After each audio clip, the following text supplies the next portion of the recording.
Hello everyone, welcome back to my YouTube channel और today we are going to start the new chapter of plant physio। हम plant physio start करने जा रहे हैं। इससे पहले हम प्लांट किंगडम खत्म कर चुके हैं। तो प्लांट फिजियो में फर्स्ट चैप्टर हमारा है फोटोसिंथेसिस इन हायर प्लांट्स। तो let's start the video. Photosynthesis, पहले इस चैप्टर के नाम को अच्छे से समझ लेते हैं। फोटोसिंथेसिस सबको पता है, हम बचपन से पढ़ते आ रहे हैं। फोटोसिंथेसिस का मतलब क्या होता है? It means synthesis of food in presence of light. Photo means क्या होता है? Light in presence of light. और यहाँ पे हायर प्लांट्स का मतलब आप समझ गए होंगे, क्योंकि अगर आपने प्लांट किंगडम पढ़ा है तो आपको आइडिया होगा। हायर प्लांट्स का मतलब यहाँ पे है एंजियोस्पर्म्स।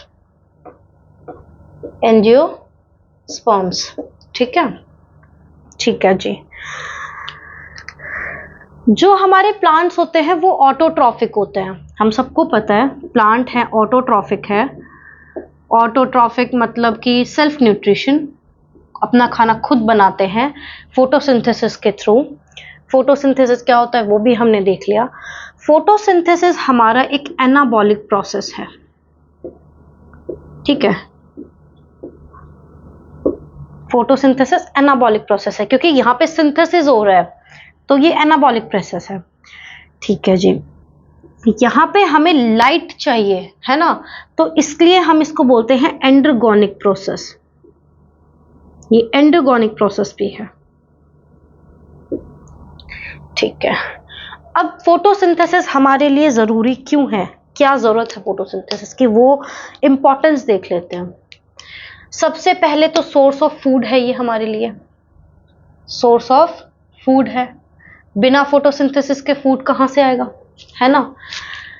सोर्स ऑफ फूड है हमारे लिए। सोर्स ऑफ ऑक्सीजन भी है, क्योंकि फोटोसिंथेसिस, प्लांट फोटोसिंथेसिस करता है फूड बनाने के लिए, ठीक है? और उसका जो बाय प्रोडक्ट होता है जिसे हम इनहेल करते हैं वो होता है ऑक्सीजन। सोर्स ऑफ फूड है, सोर्स ऑफ ऑक्सीजन है। हमें फूड चाहिए जीने के लिए, ऑक्सीजन चाहिए, इससे ज्यादा जरूरी क्या होगा हमारे लिए, ठीक है जी। अब हम देखते हैं यहाँ पे, अब जैसे जैसे ये चैप्टर आगे जाएगा आपको पता चलेगा यहाँ पे H2O हाइड्रो वाटर की स्प्लिटिंग होगी। क्या होगी? वाटर स्प्लिट होगा, ठीक है? वाटर स्प्लिट होगा, तो इसको हम फोटोलाइसिस भी बोलते हैं, ठीक है? H2O की यहाँ पे क्या हो रही है? फोटोलाइसिस हो रही है, मतलब कि वाटर यहाँ पे क्या हो रहा है? स्प्लिट होगा, ठीक है। अब फोटोसिंथेसिस की इक्वेशन को देखते हैं।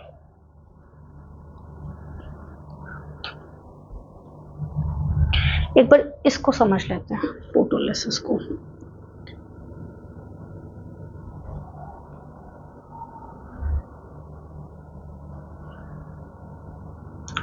वाटर है, स्प्लिट हो रहा है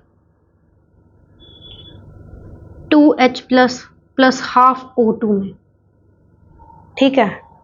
2H प्लस हाफ O2 और इलेक्ट्रॉन्स भी निकलेंगे 2 इलेक्ट्रॉन्स में, ठीक है? तो ये क्या हो रहा है? स्प्लिट हो रहा है। अब यहाँ पे लॉस ऑफ इलेक्ट्रॉन हो रहा है। आप देख सकते हैं कि यहाँ पे लॉस ऑफ इलेक्ट्रॉन्स हो रहा है। तो लॉस ऑफ इलेक्ट्रॉन्स को हम क्या बोलते हैं? लॉस ऑफ इलेक्ट्रॉन्स को हम बोलते हैं ऑक्सीडेशन, है ना? तो यहाँ पे क्या हो रहा है? यहाँ पे ऑक्सीडेशन हो रहा है, ठीक है जी।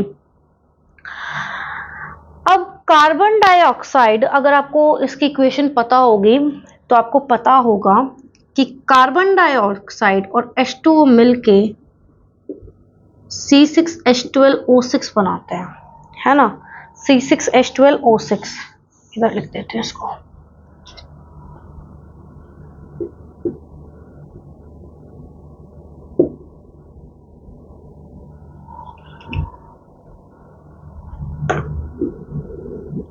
यहाँ पे हमें ग्लूकोज की ही तो जरूरत है। ये क्या है? हमारा मेन प्रोडक्ट है। और ये क्या है? हमारा बाय प्रोडक्ट है। ठीक है। अब आप यहां पे देखना कि कार्बन डाइऑक्साइड में, यहाँ पे कार्बन डाइऑक्साइड और वाटर मिलके C6H12O6 बना रहे हैं, O2 बना रहे हैं। कार्बन डाइऑक्साइड में आपको कहीं भी हाइड्रोजन दिख रहा है? कार्बन डाइऑक्साइड में तो कोई भी हाइड्रोजन नहीं है, बट C6H12O6 में हाइड्रोजन है। इसका मतलब यहाँ पे क्या हो रहा है? एडिशन ऑफ हाइड्रोजन, और एडिशन ऑफ हाइड्रोजन को हम बोलते हैं रिडक्शन। पता होगा आप लोगों को, एडिशन ऑफ हाइड्रोजन को क्या बोलते हैं? रिडक्शन। तो यहां पे ऑक्सीडेशन हो रहा है, यहां पे रिडक्शन हो रहा है, ठीक है। तो इसको हम क्या बोलते हैं? Oxido reductive process. इसको हम और क्या बोलते हैं? फोटोसिंथेसिस को ऑक्सीडो रिडक्टिव प्रोसेस।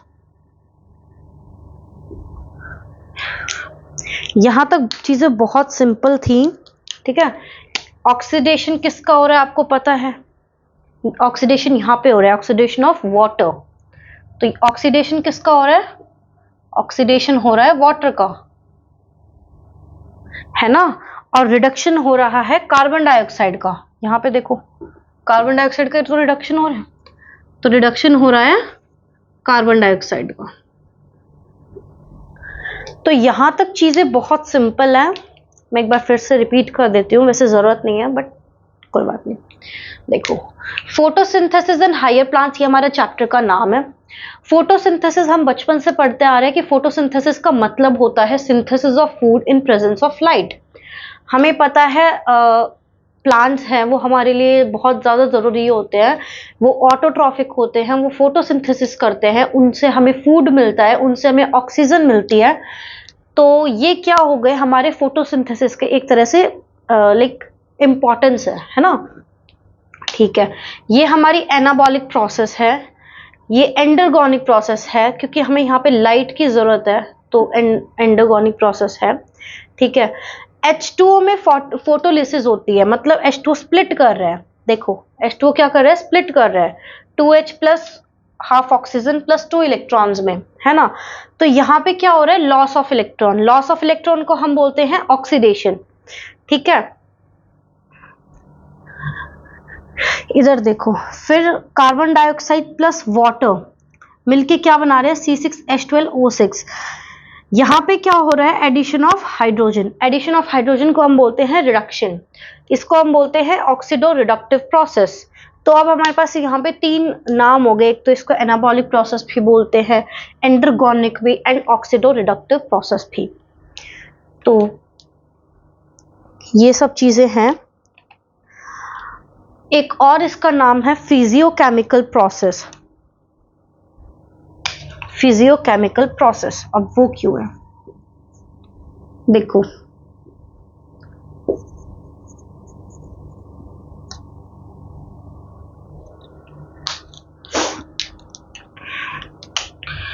फिजियो, हम यहाँ पे लाइट का यूज कर रहे हैं, है ना। हम किसका यूज कर रहे हैं? लाइट का यूज कर रहे हैं। तो यूज ऑफ हम लाइक रेडिएशन यूज कर रहे हैं, है ना। तो इसलिए हम इसको बोलते हैं physio, use of light radiation और radiation whatever you want to say. ठीक है, और केमिकली, केमिकली हम इसको कैसे हमें क्या मिल रहा है? यहाँ पे ग्लूकोज का फॉर्मेशन कर रहे हैं, है ना। किसका फॉर्मेशन कर रहे हैं? ग्लूकोज का। तो ये एक केमिकल प्रोसेस भी है, फॉर्मेशन ऑफ ग्लूकोज। सो ये हमारा क्या हो गया? फिजियोकेमिकल प्रोसेस भी हो गया। ठीक है जी, इतना ये अभी हमारा इंट्रोडक्टिव पार्ट था। अब हम स्टार्ट करते हैं एक्सपेरिमेंट से, अर्ली एक्सपेरिमेंट, जो कि हमने क्लास 9th में भी शायद हमने पढ़े हैं, वो अर्ली एक्सपेरिमेंट। तो वो देख लेते हैं।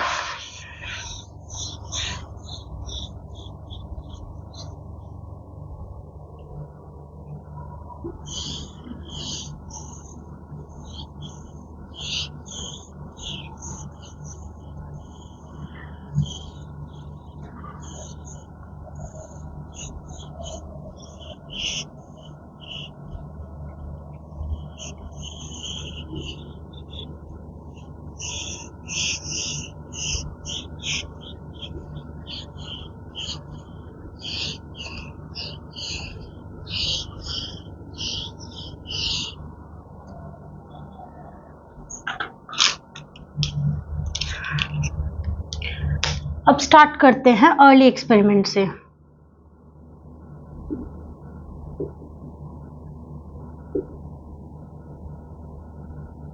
फर्स्ट आता है इसमें वेरीगेटेड लीफ एक्सपेरिमेंट। कौन सा? Variegated leaf experiment.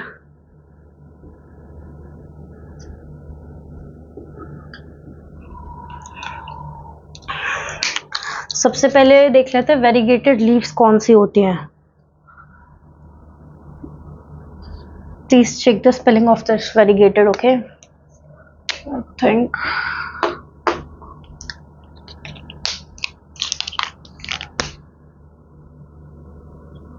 Variegated leaf experiment.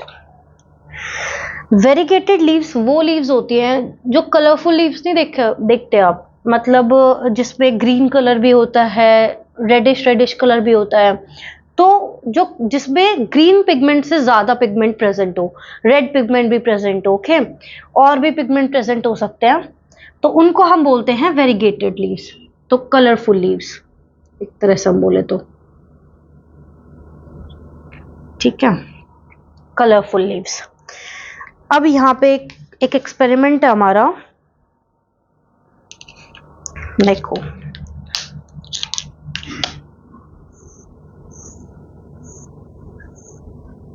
For example ये हमारी लीफ है,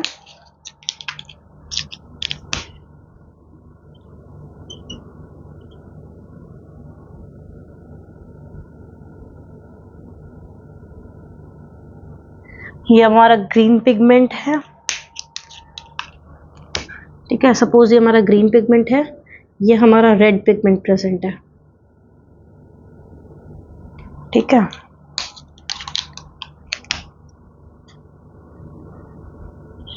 ग्रीन पिगमेंट और ये हमारा रेड पिगमेंट प्रेजेंट है,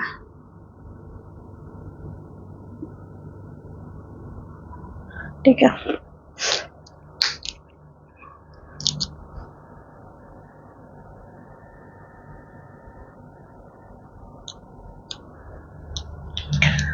ये हमारा वेरीगेटेड लीफ ले लिया हमने। अब ऑब्जर्वेशन क्या कहती है, हमने क्या ऑब्जर्व किया?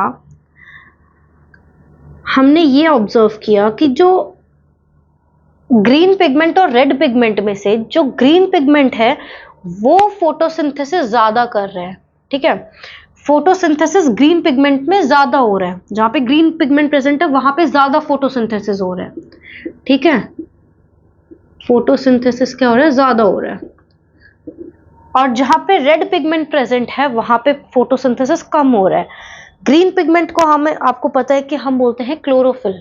इट मींस जहां पे क्लोरोफिल प्रेजेंट है वहां पे फोटोसिंथेसिस क्या हो रहा है, जो रेट ऑफ फोटोसिंथेसिस है वो ज्यादा है as compare to other pigments. तो ये हमारी ऑब्जर्वेशन है, ठीक है। तो ये हमारा फर्स्ट एक्सपेरिमेंट था, ये हमने पहले भी पढ़ा हुआ है, ठीक है। तो variegated leaf experiment, variegated leaves हमें पता है कलरफुल लीव्स है, आप चेक कर सकते हो गूगल पे, जहाँ पे रेड पिगमेंट, ग्रीन पिगमेंट और भी कई तरह के पिगमेंट प्रेजेंट होते हैं। तो हमने देखा क्या कि जहाँ ग्रीन पिगमेंट प्रेजेंट है वहाँ फोटोसिंथेसिस का रेट ज़्यादा है, अच्छे से फोटोसिंथेसिस वहीं पे हो रहा है, और जहाँ पे रेड पिगमेंट है वहाँ पे जो फोटोसिंथेसिस है वो कम हो रहा है। ग्रीन पिगमेंट को हमें, आपको पता है, हम बोलते हैं क्लोरोफिल, ठीक है। सो ये हमारा फर्स्ट एक्सपेरिमेंट है। अब देखते हैं नेक्स्ट एक्सपेरिमेंट। तो यहां से जो हमारा ऑब्जर्वेशन तो हमने बता दी, कंक्लूजन और लिख लेते हैं। हमारा कंक्लूजन क्या है कि ग्रीन पिगमेंट हमारे लिए, हमारे फोटोसिंथेसिस के लिए क्या है, एसेंशियल है, ठीक है, जरूरी है। तो chlorophyll is essential for photosynthesis, ठीक है। So this is our first experiment. Next experiment आता है हाफ लीफ एक्सपेरिमेंट, या लिख लेना।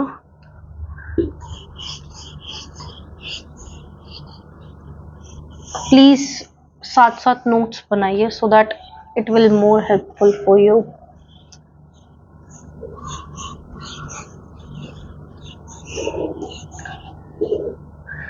नेक्स्ट है हाफ लीफ एक्सपेरिमेंट। ये सारे एक्सपेरिमेंट हमने पढ़े हुए हैं, ठीक है। हाफ लीफ एक्सपेरिमेंट,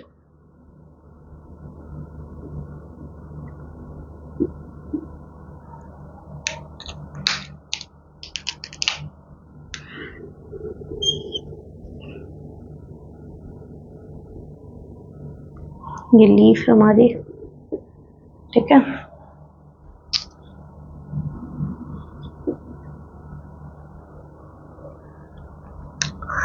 यहां पे हमने क्या किया है, आधी लीफ पे ब्लैक पेपर लगा दिया है, ठीक है। क्या लगा दिया है? Black pepper. और आपको पता है ब्लैक पेपर कैसा होता है? ओपेक होता है, वो लाइट को अंदर पास नहीं होने देगा। तो ये हमने क्या लगा दिया है? ब्लैक पेपर लगा दिया है, ठीक है। अब लाइट आई है यहाँ पे, ठीक है। ये ओपेक ऑब्जेक्ट है, लाइट अंदर नहीं जा पाएगी। तो हमने यहाँ पे देखा, यहाँ पे हमने कंक्लूजन है, जहां पे हमने ये ब्लैक पेपर लगाया है वहां पे फोटोसिंथेसिस हुआ ही नहीं, फोटोसिंथेसिस नहीं हुआ। फोटोसिंथेसिस नहीं हुआ मतलब ग्लूकोज की फॉर्मेशन नहीं हुई, ठीक है। और आपको पता है कि ग्लूकोज को हम स्टोर किस फॉर्म में करते हैं? स्टार्च के फॉर्म में। तो यहाँ पे स्टार्च फॉर्म भी नहीं हुआ। ये हमें कैसे पता? एक स्टार्च टेस्ट होता है, ठीक है, उससे हमें ये चीज पता लगी। स्टार्च टेस्ट हम आयोडीन टेस्ट करके होता है, उससे हमें ये चीज पता लगी। जो ये वाला पार्ट है जहां पे लाइट आराम से आ पा रही है, वहां पे फोटोसिंथेसिस भी हुआ है, वहां पे फोटोसिंथेसिस हुआ है। फोटोसिंथेसिस हुआ है तो ग्लूकोज फॉर्मेशन भी हुआ है, स्टार्च फॉर्मेशन भी हुआ है। तो जो स्टार्च टेस्ट हुआ था उसका रिजल्ट यहाँ पे पॉजिटिव था, वेयरएज यहाँ पे जो स्टार्च टेस्ट था उसका रिजल्ट नेगेटिव था, ठीक है। सो यहां से हमने ऑब्जर्व किया है। So this is observation and what is the conclusion? That sunlight is essential for photosynthesis. यहाँ पे क्या कंक्लूजन निकला है कि सनलाइट एसेंशियल है फोटोसिंथेसिस के लिए। Sunlight is essential for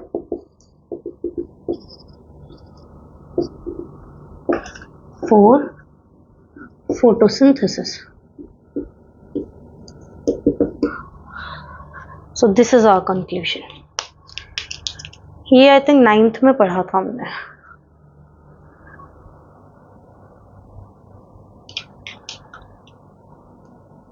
next आता है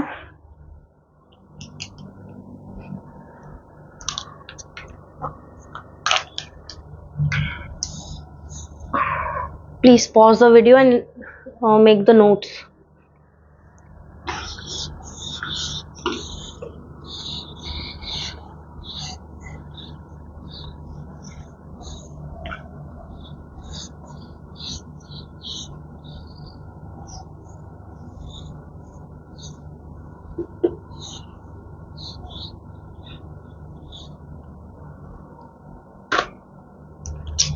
यहाँ पे एक एक्सपेरिमेंट आता है, हम करते हैं KOH से, पोटेशियम हाइड्रोक्साइड,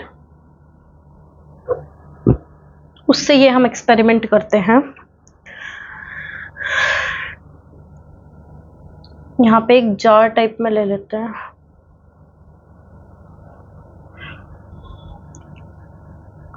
ठीक है। एक प्लांट ले लेते हैं,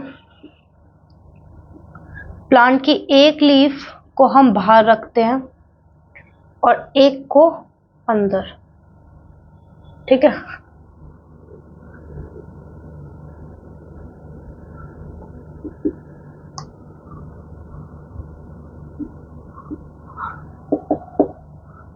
ठीक है। और यहाँ पे एक कॉटन है, एक कॉटन रखते हैं,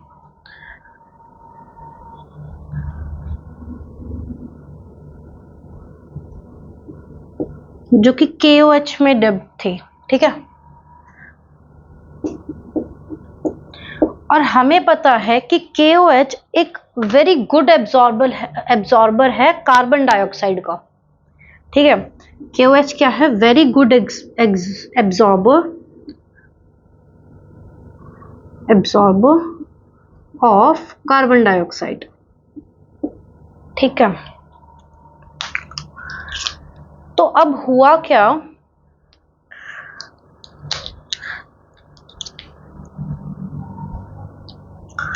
यहां पे जो ये वाली लीव्स है, जो ये वाली लीव है, यहां पे फोटोसिंथेसिस होगा, ठीक है।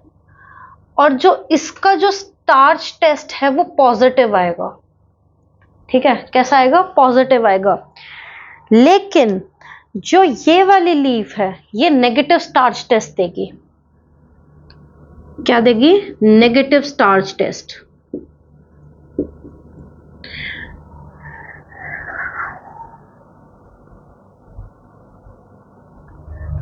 ठीक है जी। अब ये नेगेटिव स्टार्च टेस्ट क्यों दे रही है?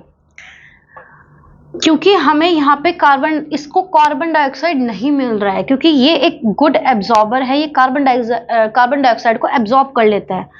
तो अगर कार्बन डाइऑक्साइड नहीं तो no photosynthesis, no glucose, no starch formation, so negative starch test, ठीक है।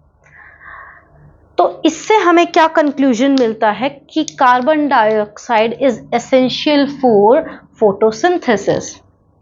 यहां पे हमारा कंक्लूजन क्या आता है कि carbon dioxide is essential for photosynthesis.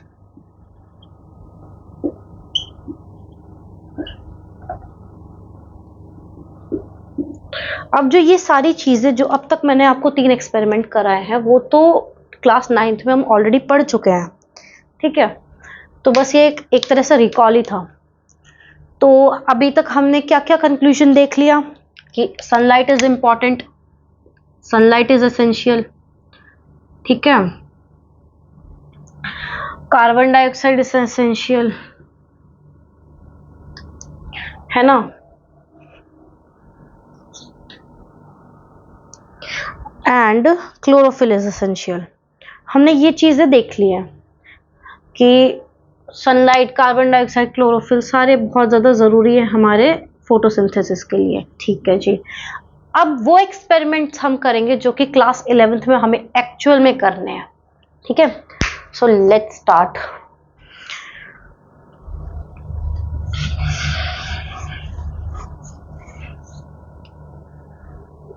गंदा करता है।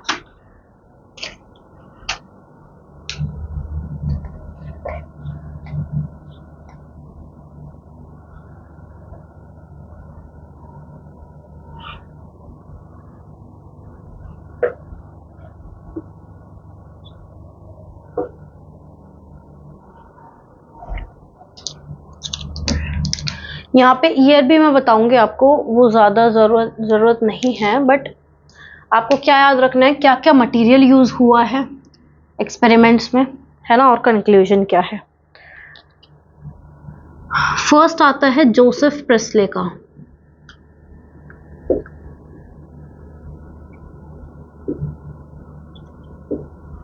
जोसेफ प्रेस्ले का, जिसको हम बोलते हैं बेल जार एक्सपेरिमेंट।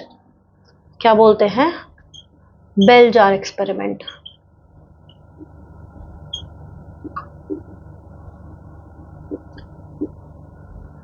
ये हुआ था 1733 में हुआ था। ये 1733 से 1804 या 5 में हुआ था। 1733 से 1804 में हुआ था, ठीक है। 1804 बेल जार एक्सपेरिमेंट। अब यहाँ पे जो हमने नहीं, जोसेफ प्रेस्ले ने जो मटेरियल रिक्वायर्ड था वो था मिंट लीफ, चूहा, ठीक है, और bell jar and burning candle.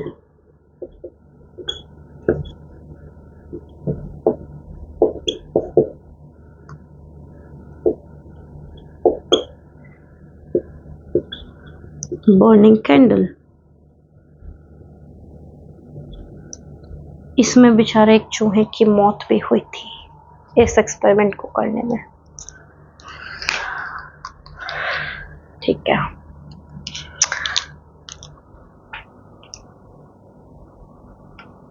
Setup 1 देखते हैं। इन्होंने सीरीज ऑफ एक्सपेरिमेंट किए थे। ठीक है, तो सेटअप 1 देखते हैं।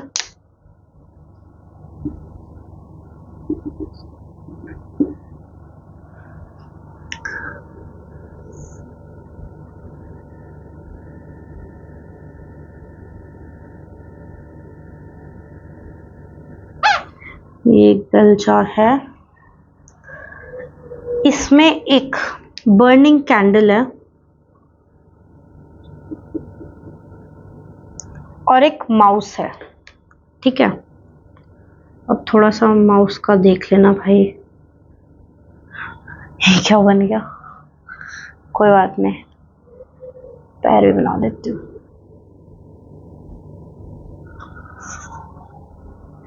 ड्राइंग, RIP माउस तो यही हो गया बेचारे का, कोई बात नहीं।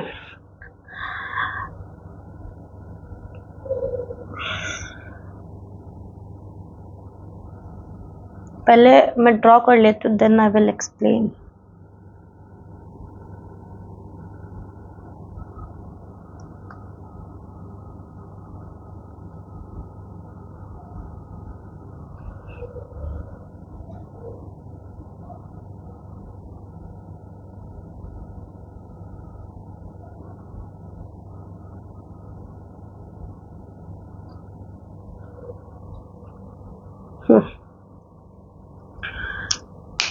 यहाँ पे क्या है, एक माउस को बेल जार के अंदर हमने रख दिया है विद अ बर्निंग कैंडल। तो क्या हुआ कि थोड़े टाइम बाद ये बर्निंग कैंडल है वो भी एक्सटिंग्विश हो जाती है, बुझ जाती है, और माउस भी मर जाता है। ठीक है, तो ऐसा क्यों हुआ? ऐसा इसलिए हुआ, मैं दूसरे एक्सपेरिमेंट का भी सेटअप कर देती हूँ फिर बताती हूँ। सेटअप सेकेंड,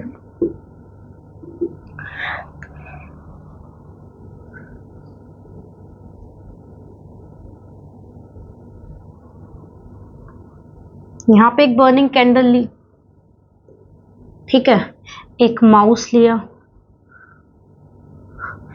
और एक हमने यहाँ पे मिंट लीव ली, plant, mint plant, not mint leaf, mint plant. ठीक है, यहाँ पे हमने ये लिया। ठीक है, और फिर हमने कुछ टाइम बाद ऑब्जर्व किया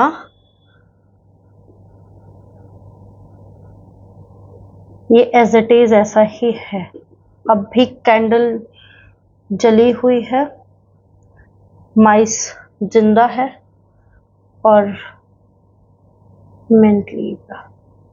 ठीक है, यहाँ पे हमने क्या देखा, बर्निंग कैंडल है और अलाइव माउस है, जिंदा है। फिर कुछ टाइम के बाद क्या देखा, एक्सटिंग्विश कैंडल है और माउस क्या हुआ है, मर चुका है, डेड। तो अब यहाँ पे हुआ क्या है, यहाँ पे हमने देखा कि हमने यहाँ पे सिर्फ एक बर्निंग कैंडल रख दी है, एक अलाइव माउस रख दिया है। इसने क्या किया, अब ऑक्सीजन तो दोनों को, ऑक्सीजन तो बर्निंग कैंडल को भी चाहिए, जलने के लिए ऑक्सीजन तो चाहिए, और माउस को भी चाहिए।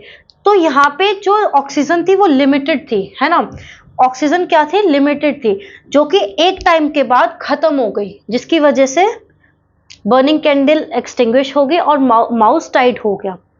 ये हो गया फर्स्ट एक्सपेरिमेंट। फिर यहाँ पे हमने सेकेंड एक्सपेरिमेंट में क्या किया, हमने यहाँ पे एक मिंट लीव रख दी।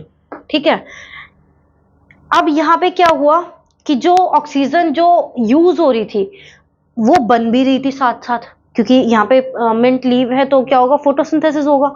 तो यहाँ पे क्या था कि ऑक्सीजन बन भी रही थी, तो यहाँ पे ये चीजें एज इट इज रही। यहाँ पे लिमिटेड थी, यहाँ पे कुछ, यहाँ पे सिर्फ एक लिमिटेड ऑक्सीजन थी, ठीक है। और ना कुछ ऐसा था कि बनने वाला भी नहीं था। अब ऐसा तो नहीं है, जैसे आप कुछ भी ले लो, आपने 1 महीने का राशन ले लिया, तो अब ऐसा तो नहीं है कि वो जिंदगी भर चल जाएगा, है ना। वो एक टाइम के बाद आके खत्म होना ही है, फिर आप भूखे मरोगे। तो ऐसा ही यहाँ पे ये है कि ऑक्सीजन एक लिमिटेड अमाउंट में थी, वो उसके खत्म होते ही ये चीज, माउस था वो मर गया, और एक जो कैंडल थी वो बुझ गई।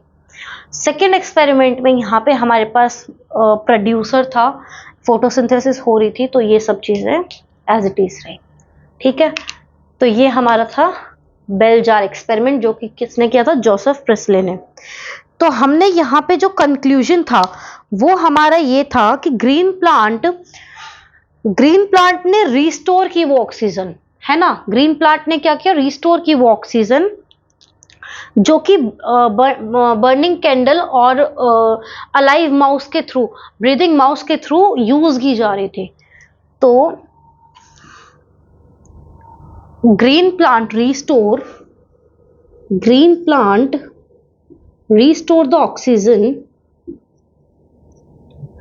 the oxygen removed by burning candle और alive mouse, ठीक है। ओके, सो ये हमारा फर्स्ट एक्सपेरिमेंट था। Hope this is clear to you. ये हमारा फर्स्ट एक्सपेरिमेंट था। अब नेक्स्ट हम देखते हैं, नेक्स्ट एक्सपेरिमेंट देखते हैं।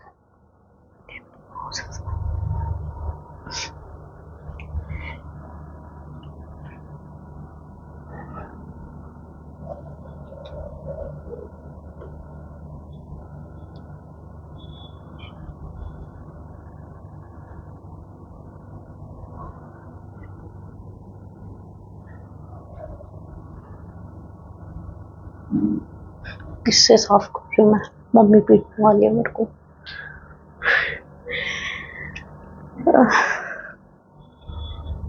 ये शायद खराब हो गया, सही से नहीं होता इरेज। ओके, नेक्स्ट एक्सपेरिमेंट है हमारा Jan Ingenhousz experiment. Jan Ingenhousz, कैसे कैसे नाम होते हैं इनके, ठीक है। 1730 में ये स्टार्ट हुआ था, 1799 तक।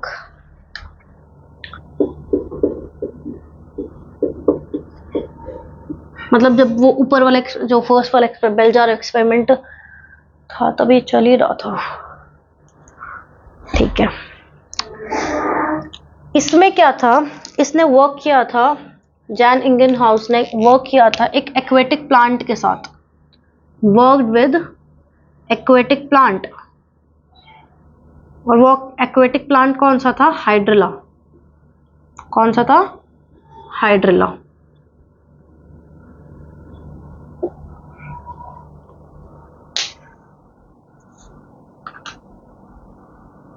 इसमें सेटअप करते हैं इसका। ये एक जार है, इसने भी उसी टाइप का प्रूफ किया है वैसे तो, देखना आप, सिमिलैरिटी है दोनों में।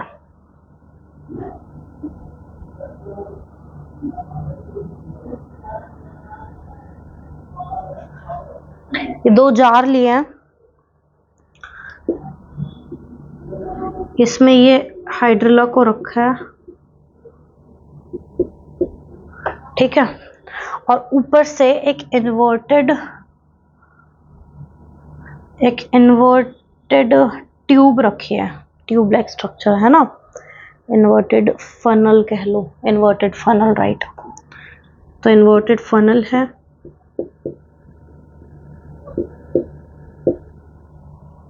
ठीक है। और ये हाइड्रिला है।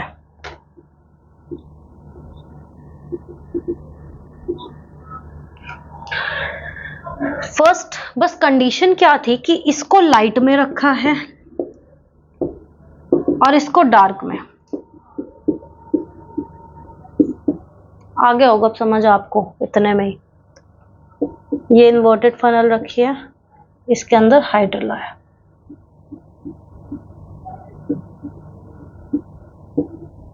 ठीक है, तो अब हुआ क्या, जो चीज हमने नोट करी, जो ऑब्जर्व किया, वो क्या था। हमें ये पता है कि ये इसमें फोटोसिंथेसिस हो जाएगी, इसमें नहीं होगी, क्यों? क्योंकि यहाँ पे लाइट प्रेजेंट है, ये यहाँ पे डार्क है, ये तो हमें पता है। जो नई चीज थी जो ऑब्जर्व हुई वो क्या थी, यहाँ पे ऑक्सीजन के बबल्स बने।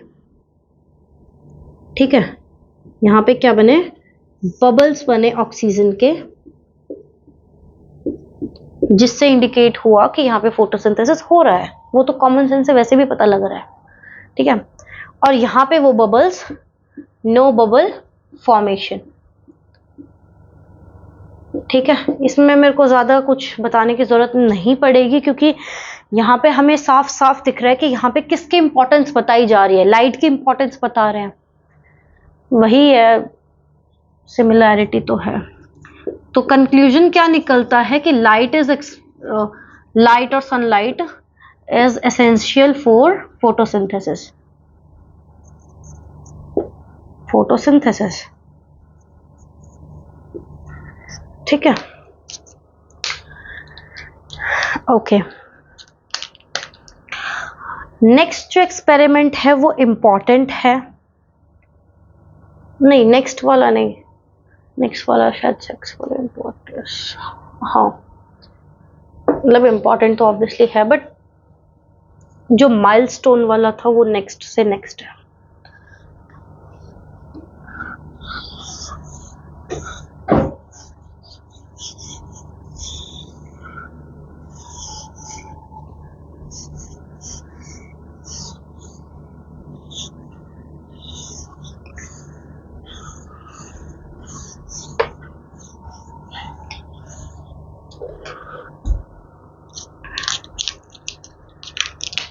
नेक्स्ट आता है जूलियस वॉन सैक ने ये किया था एक्सपेरिमेंट 1854 में।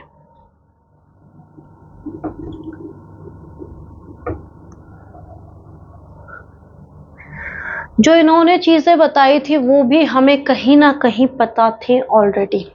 ठीक है, इन्होंने हमें बताया कि ग्लूकोज फॉर्म होता है, पता था भाई, ग्लूकोज फॉर्म होता है।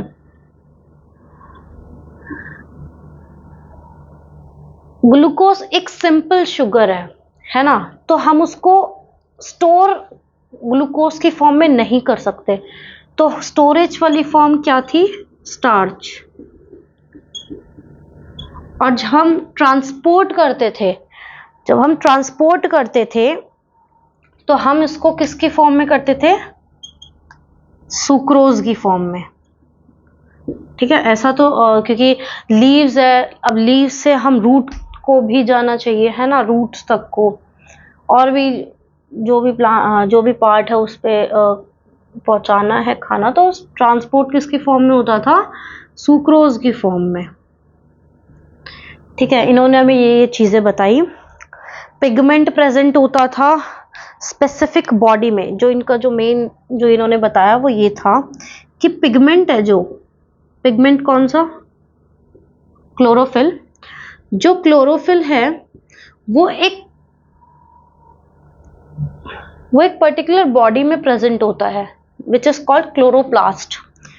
तो क्लोरोप्लास्ट के अंदर ये प्रेजेंट होता है, इन्होंने ये हमें बताया था। ठीक है, नेक्स्ट आता है, नेक्स्ट वाला जो था वो बहुत इंपॉर्टेंट है। ठीक है, वो कई बार समझ में नहीं आता है, तो ये एक बार ध्यान से देख लेना आप।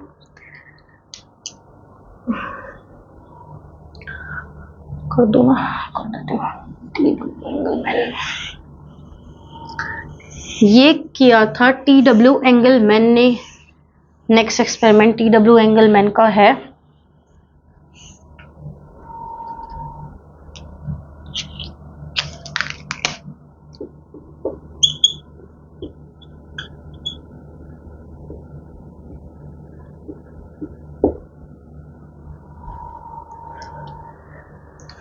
इसने एक्सपेरिमेंट करा था क्लेडोफोरा पे। क्लेडोफोरा, क्लेडोफोरा क्या है? ग्रीन एल्गी है। तो एक्सपेरिमेंट किया था on Cladophora which is a green algae.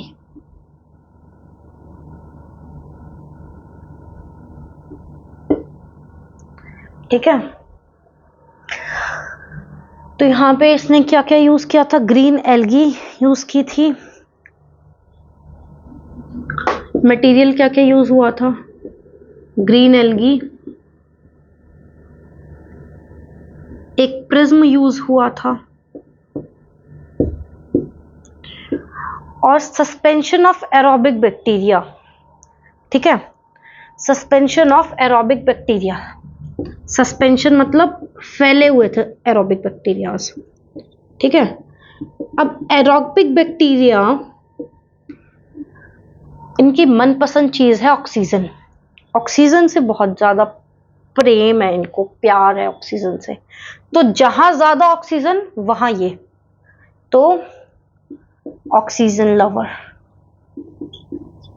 ठीक है, दिल भी बना देते ऑक्सीजन लवर। ठीक है, तो जहां ज्यादा ऑक्सीजन वहां उतने ही ज्यादा बैक्टीरिया वहां पे प्रेजेंट होंगे। ये चीज आपको आ गई होगी समझ में। थोड़ा सा यहां से, चलो इधर करा देते हो। अब ये चीज ध्यान से देखना, यहां पे एक प्रिज्म है। ठीक है, यहां पे क्लेडोफोरा,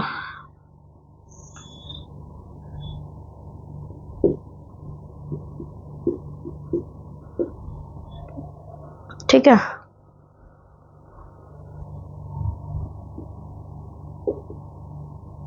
ये 400 nm, 500 nm, 600 nm, और ये है 700 nm।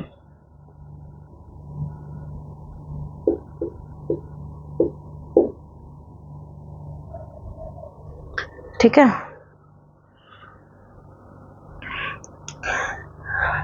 ये समझ में आ रहा है आपको? चलो बता देती हूँ। विजिबल रेंज होती है ना विबग्योर में। विबग्योर में जो विजिबल रेंज होती है वो 400 to 700 nm होती है। ठीक है, 400 to 700 nm होती है, जिसको हम बोलते हैं PAR। अब ये PAR क्या है वो आप बताना कमेंट सेक्शन में। ठीक है, अब देखते हैं। हमने यहां, ये प्रिज्म है, व्हाइट लाइट यहां से पास की, व्हाइट लाइट पास की।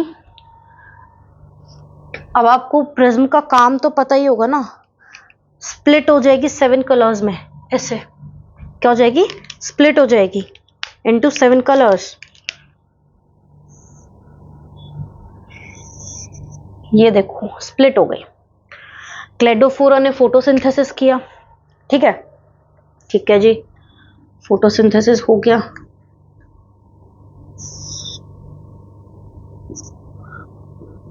अब हमने यहां पे बैक्टीरियाज को सस्पेंड कर दिया। ठीक है, बहुत सारे बैक्टीरियाज यहां पे छोड़ दिए। ये बहुत सारे बैक्टीरियाज ले। ठीक है, एरोबिक बैक्टीरियाज।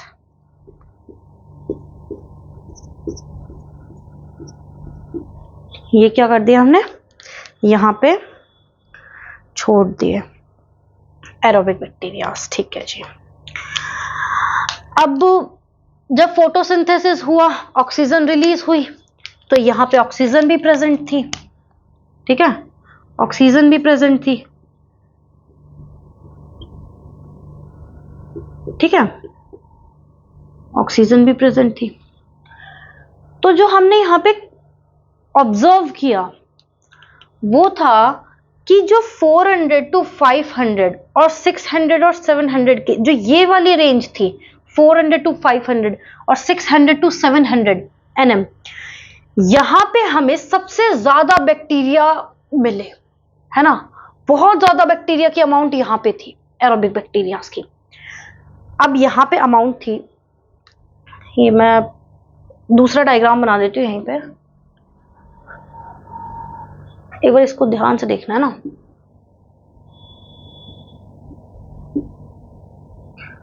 फोर 500, 600, 700 हमने देखा कि जो बैक्टीरियाज थे ना, जो हमारे एरोबिक बैक्टीरियाज, वो यहाँ पे सबसे ज्यादा अमाउंट थी, इकट्ठे हो गए थे बहुत ज्यादा यहाँ पे ऐसे, ठीक है। और यहाँ पे जो इस वाली रेंज में कम थे। तो मैंने आपको बताया था कि एरोबिक बैक्टीरियाज ये ऑक्सीजन लवर है ना। इसका मतलब यहाँ पे सबसे ज्यादा ऑक्सीजन थी मतलब फोटोसिंथेसिस अच्छा इस वाले रेंज में हुआ है ना। यही तो ऑब्जर्व कर पा रहे हैं हम अभी। लिख लेते हैं इसको, 400 to 500 nm की रेंज में और 600 to 700 की रेंज में सबसे ज्यादा एरोबिक बैक्टीरियाज पाए गए, ऑब्जर्व किया हमने, ठीक है, इस रेंज में।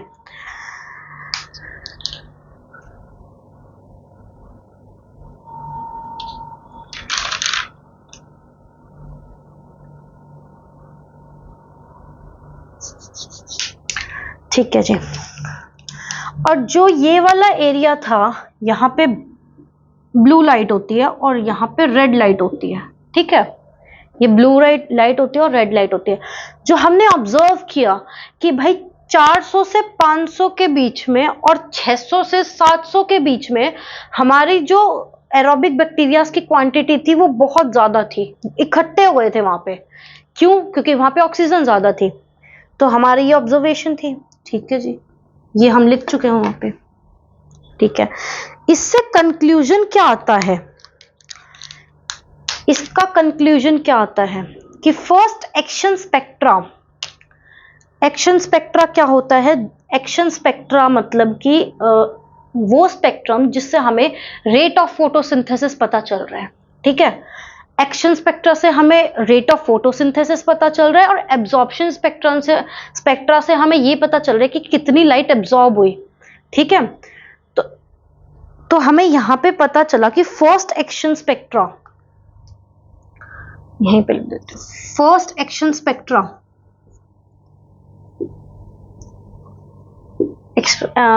होप आपको एक्शन स्पेक्ट्रा और एब्जॉर्प्शन स्पेक्ट्रा में कोई डिफिकल्टी ना आए। पहले इधर लिख देते हैं उसको, ठीक है। जो एक्शन स्पेक्ट्रा है उससे हमें पता चल रहा है कि रेट ऑफ फोटोसिंथेसिस, ठीक है, कि जो रेट ऑफ फोटोसिंथेसिस है वो इन दोनों एरिया में ज्यादा थी। तो हमें ये पता चल रहा है एक्शन स्पेक्ट्रा से। और एब्जॉर्प्शन स्पेक्ट्रा से हमें ये पता चल रहा है कि जो एब्जॉर्प्शन रेट है वो यहां पे ज्यादा था, 400 से 500, 600 से 700 के बीच में, ठीक है। एब्जॉर्प्शन ऑफ लाइट, ठीक है, एब्जॉर्प्शन ऑफ लाइट ज्यादा कहां पे था? इन दो एरिया में, क्योंकि तभी फोटोसिंथेसिस अच्छी हुई है।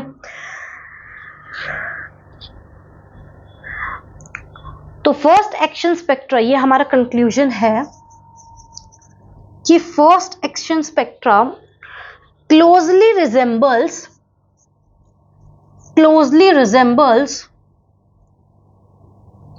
absorption spectra of chlorophyll A and chlorophyll B. Closely resembles absorption spectra of chlorophyll A and chlorophyll B. So this is our conclusion. Basically इसमें कुछ नहीं था, सिर्फ इतना ही था कि हमें यहाँ पे जो बैक्टीरियाज की रेंज थी वो ज़्यादा मिली थी। क्यों? क्योंकि यहाँ पे ऑक्सीजन ज़्यादा थी। और ऑक्सीजन ज़्यादा क्यों थी? क्योंकि वहाँ पे एब्जॉर्प्शन ऑफ लाइट यहाँ पे ज़्यादा था, ठीक है। तो ये हमारा पूरा कॉन्सेप्ट है यहाँ पे। एक बार इसमें एनसीईआरटी में ग्राफ दे रखे हैं, है ना, वो मैं आपको क्लियर कर देती हूँ, एक minute. I'll tell you in last, okay?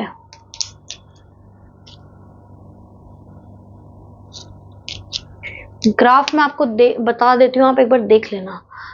उसमें फर्स्ट रेट है, एब्जॉर्प्शन स्पेक्ट्रा दिखा रखा है।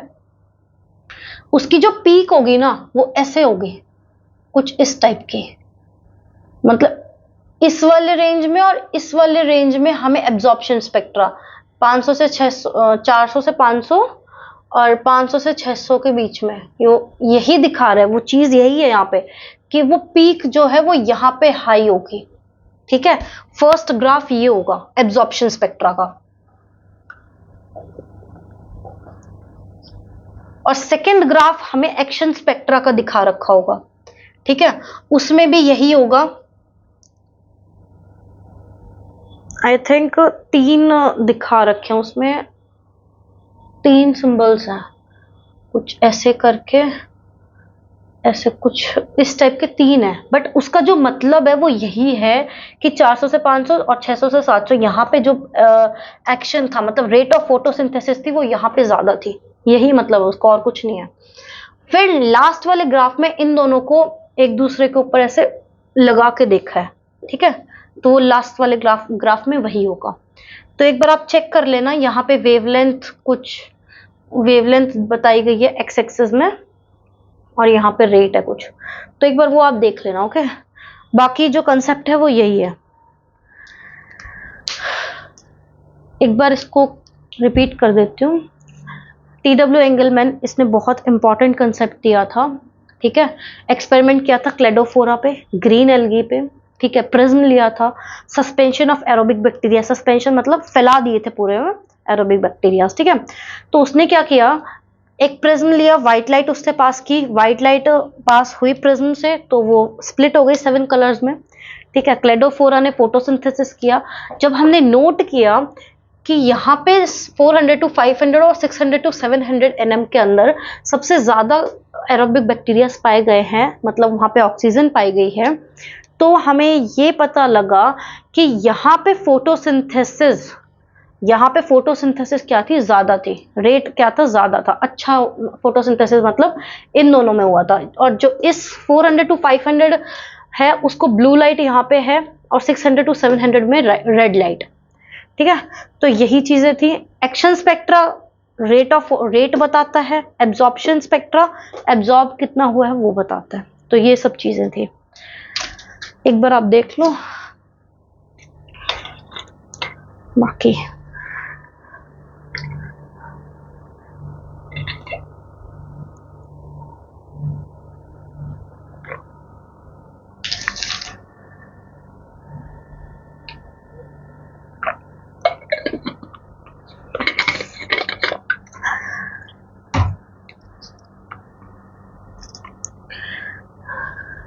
इस क्लास के एंड पे ही हम थोड़ा सा ही रह रहे हैं।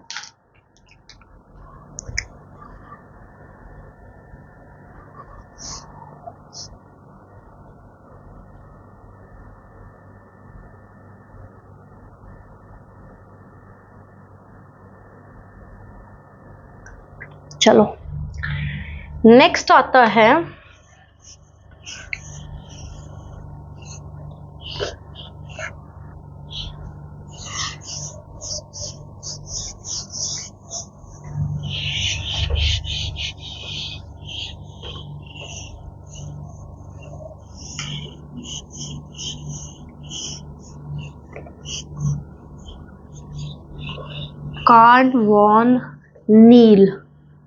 कार्निलियस वॉन नील, यही था शायद।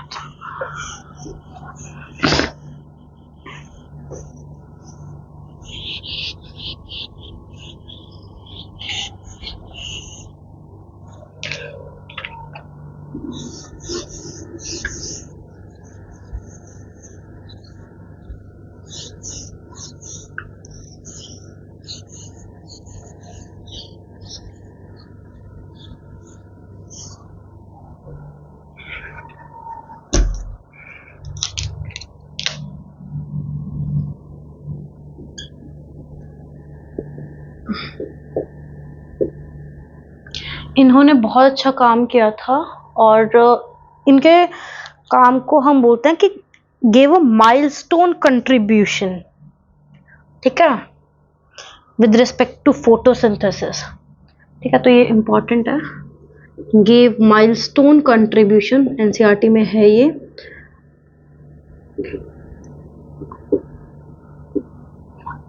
Contribution to with respect to photosynthesis.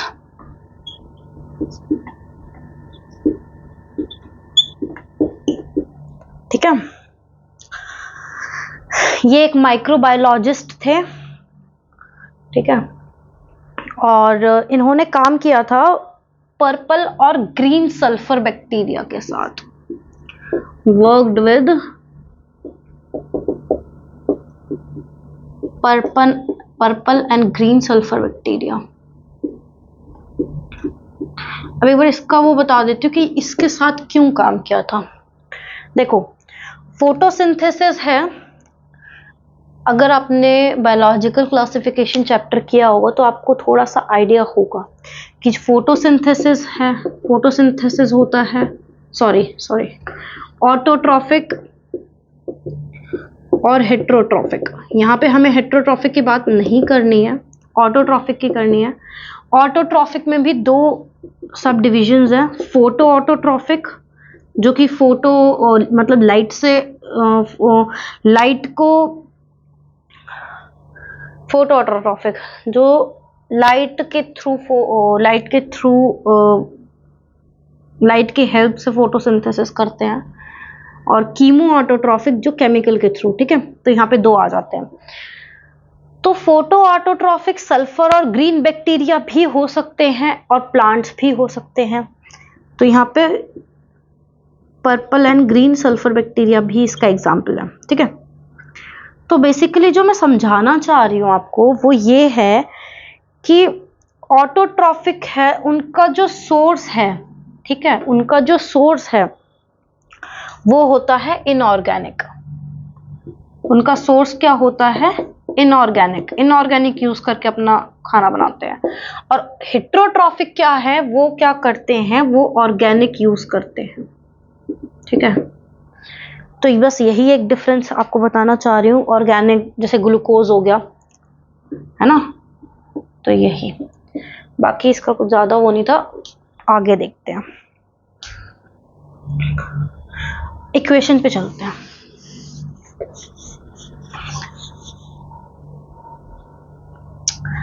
Carbon dioxide plus water give C6H12O6, ठीक है, एंड O2।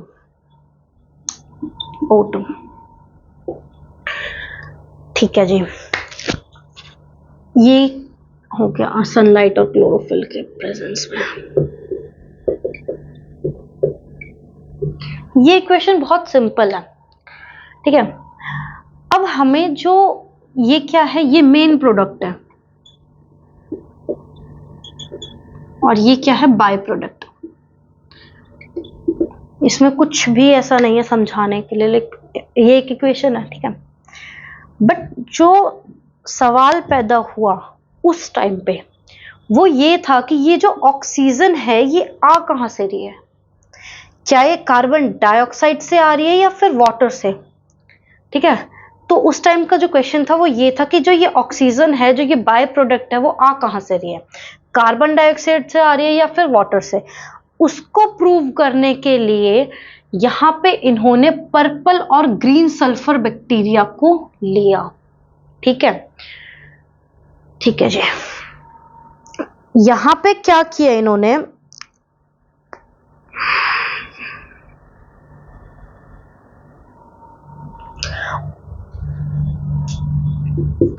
जो वाटर था वो हाइड्रोजन यूज होता था एज डोनर की तरह। ठीक है, बट छोड़ो इसको। ठीक है,